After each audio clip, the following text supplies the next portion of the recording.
Bana bakma. Haqiqiy aşı yaşlarının tanlışı ulalayıtkan kökdepte şinçeyden bütün resmiyeler tuluk boğan güher.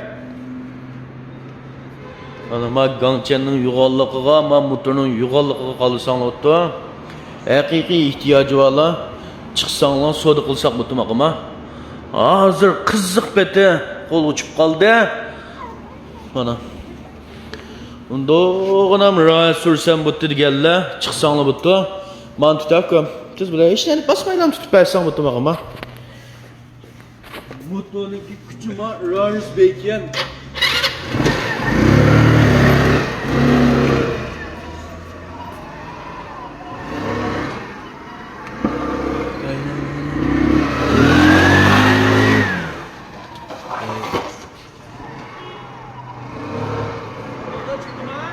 He?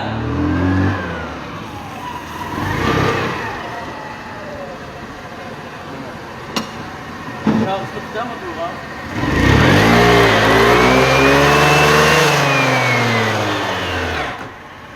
Mutlu bula, mıyda bula, yaran bula, mıyda bula. Allah kılıç telefon numaram 166 99 83 68 33.